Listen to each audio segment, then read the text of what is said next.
Hey, what's up, guys? This is Justin from Justice League Swag, and today I'm going to be doing a deck profile on my Shadow Paladin deck that I played in White Plains, New York for regionals this past weekend. My team ended up making top 8 and then getting knocked out the first round of top 8, unfortunately. But starting off, it's my lit starter, 4-ball. It's like the only dog that can rock shades. Trigger lineup, we're doing standard 4 perfect guard draw triggers. 4 heals. And then we're doing 8 critical triggers. The reason why we're doing 8 critical triggers is because we're playing a critical Vanguard, and a lot of times we can't get Phantom Blast or Dragon Skill off to put your opponent at 5 to push. So when you're swinging at your opponent with a critical Vanguard and a perfect guard, if you check a trigger with your opponent being at 4, you want it to be a critical trigger, especially with how I built this deck, where lanes can swing for about 43 on rear guard. The trigger will put it at 53. So that is grade 0s. Next up, I'm gonna do the grade 1 lineup. I'm running 3 Blaster Javelin. I only use his ability once to twice a game, so I dropped him down to 3. I'm not running Sharon, so that's why I'm running this, because he doesn't, like Sharon relies on Maka. He doesn't rely on another difficult card to get a skill off. So I can do a great 1 rush with him by just having a knee main on the field or calling the trigger to the field. Counter blast and draw. I try to add as much stuff to give me resources early as possible. Next up, running 4 knee main. It's pretty much staple right now for Shadow Paladin. It gives you free resources. Ideally, I'll get greedy and keep one of these and any other random great one in my first hand. Ride the other unit, then call this unit to the side, rest it, then call another knee main behind my unit if I go first, because I can't attack. So by my next turn with knee main on the field, if I have a single counter blast, this 1 knee main becomes a +3 because it'll get me another unit to the field, or which more likely be a sword breaker, and that sword breaker will let me draw. So 4. Then sword breaker, as I mentioned, I am running at 4. You only call it out if you have the counter blast to get his skill off with knee main. Otherwise, I always call off another knee main if I have no counter blast, or if I want to use my counter blast for something else. If you draw it, it's really good for the turn. The 10k buff can help your Vanguard swing high without a force marker. I usually call it behind my Vanguard, depending on how my field is, just because if you're on Blaster Dart, you want that twin drive turn attack to hit. So 4 sword breaker. You don't need anything else on the field for you to draw a card. It's really good. Then lastly, for my grade 1 lineups, I am playing 3 Mana Ball. This card has been clutch, especially with Cursed Lancer, because you'd make a lane with this, call over a sword breaker or something, get your counter charge off, and his skill procs because you just retired a card, and also Gust Blaster's skill will proc. So you have a 13k boost on 20k Cursed Lancer, which makes that a 33k lane alone. With a force marker, that makes it 43. So usually my first force marker with this deck now, because I'm running this guy, it goes to rear guard, just so I can make a 43k lane for the entire game. And this card has won me a lot of games just because of that extra 5k power. Grade 2 lineup, as I mentioned, Cursed Lancer. We are running at 4 because our field gets full of sword breakers and they have weak power. Him being just a 10k body, We can intercept him off, but he's not that bad to keep on the field because I'm playing mana ball in this. So it's like with him just still on the field with mana ball, if I retire something that's a 23k lane with a force marker, it's 33. So it makes him relevant until your opponent gets rid of him or you get rid of him for a skill. Next up, grade 2s, playing 4 Blaster Dark. The reason why I'm playing Blaster Dark is for anti-rush. I had to play against a Kagero deck where they rushed me on grade 2. So on my grade 2 turn, because I went second, I murdered all his friends. And he lost because he couldn't build a field for the rest of the game. So what I did was Rod Blaster Dark skill, pop a card. He had to choose.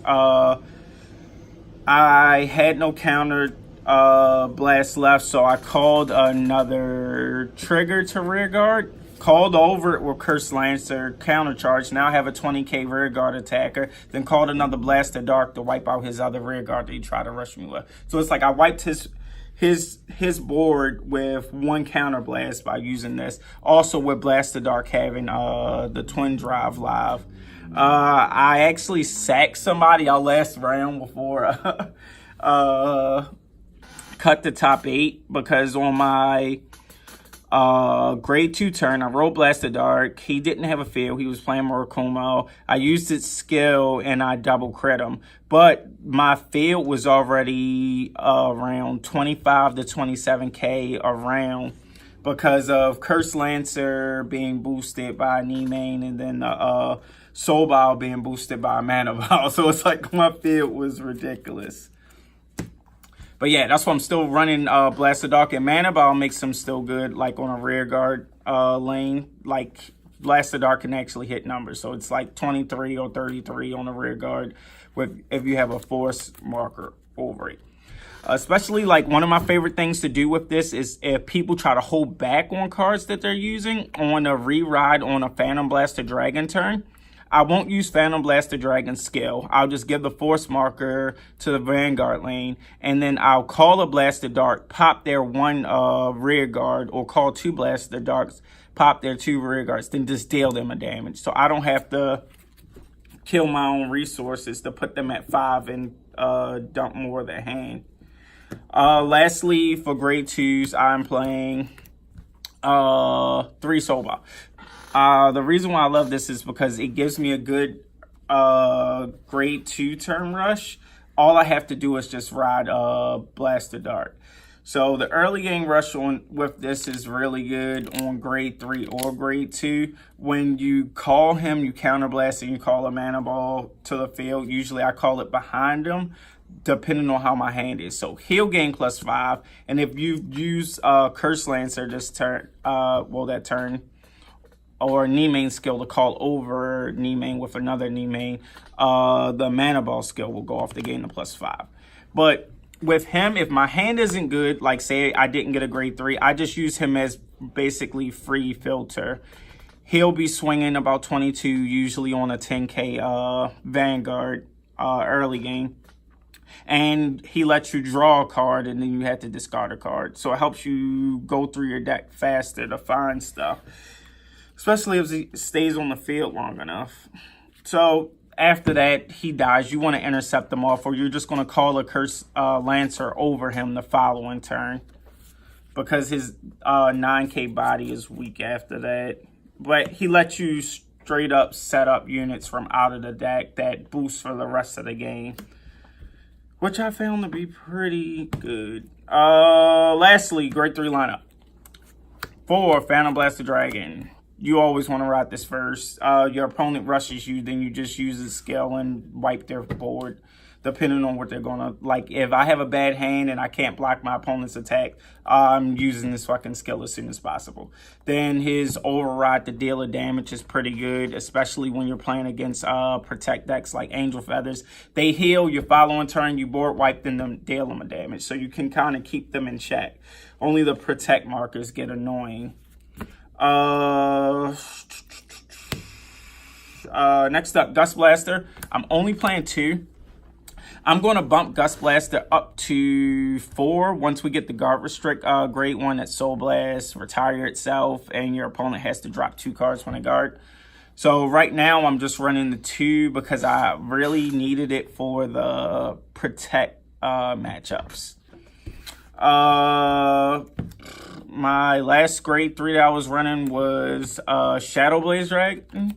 This was more of a meta call because I thought a lot of people were going to be playing more Kumo and Kagero, and I actually played against 2 Kagero decks. Because of their mass board retiring, I ran 2 Shadow Blaze. So it's like a counterblast, call 2 top deck cards rested. Okay, it doesn't matter what they are, even if they're triggers. All you're going to do is just sack them with Dragon Skill. If you call this and you had a force marker under it on the rear guard, it's really good. If you're forced to ride it, it's fine because it also gives you a force marker. And you're getting free resources just for riding. And it's like I've gotten stupid stuff off of this, like after being rushed, riding Vanguard turn, counterblast, top deck called 2 Blaster Darks. Or top deck called, when I was running Sharon, and then a Swordbreaker. So it's like all of that crap was free. But yeah, for the mirror match, this was really good. And against Kagero, it's really good because you just counterblast, call 2. All right, now you have your 3 fodder for Dragon Skill. Boom, you wipe their board for playing 1 card with 1 counterblast. So I like it. Matchups. Let's see. I ended up going 6-2 overall.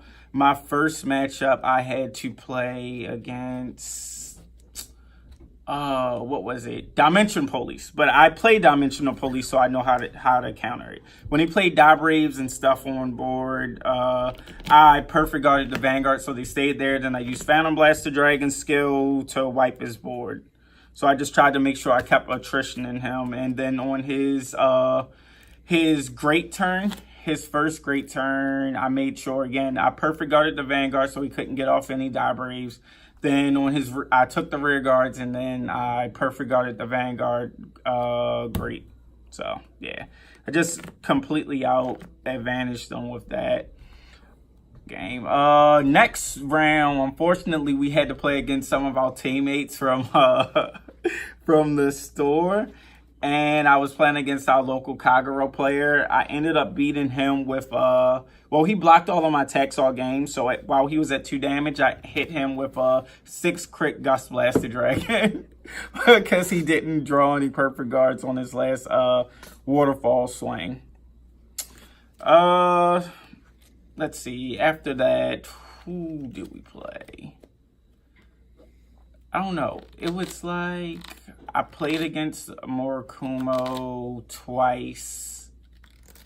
I played against Angel Feathers once and OTT once. I lost the Angel Feather matchup because literally my guy rode Metatron, healed with Metatron's skill. Metatron's other skill, check top deck, heal trigger again, swings with Vanguard for turn, heals again. Triple heal. Guy goes from 5 damage to 2 on 1 turn. And I just slowly lose that match because he's just eating all the rest of my attacks. Ran out of, like, I ended up drawing all of the critical triggers in my deck. So it was like no way that I could deal him extra damage. Then the OTT matchup I lost because same thing. I rushed him down early game. The moment he gets to grade 3, he's like, okay, ride Amaterasu skill, check top deck. Okay, call this grade 1 to back row rear guard, check top 2. Okay, leave them there. Swing with Vanguard for turn. Heal trigger, heal trigger. And I'm like, what the fuck? My next turn, I hit him again. He hits another heal, and I'm ready to flip the table. So yeah, that's like, with Force deck against Protect, you don't want to see them hit it a ton of heals. That's like a slap in the face. But those were my only losses. Other wins were against Narukami.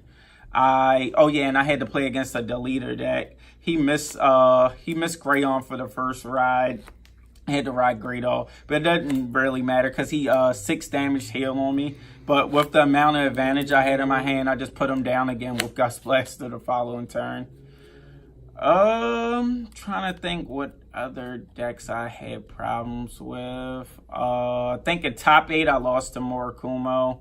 Rushed him down so he could lock me down. I had more than enough hand to survive him getting the extra turn. What dealt me in is that he out-triggered me. Like grade 1, he hit a draw trigger. Grade 2, he hit a draw trigger. Grade 3, he hit a draw trigger. His second grade 3 turn, he hit a draw trigger. So on his following grade 3 turn, I made his Vanguard attack to the pass because I'm like, what's the likelihood of him hit like double triggering again? Then he hits another draw trigger and a critical trigger in his game. But I mean, it kind of didn't matter because my teammates had lost too, but I still wanted to get the victory. But that's my deck profile for Shadow Paladins. Going to be making some changes to it once we get the new promo. Please like and subscribe. Peace.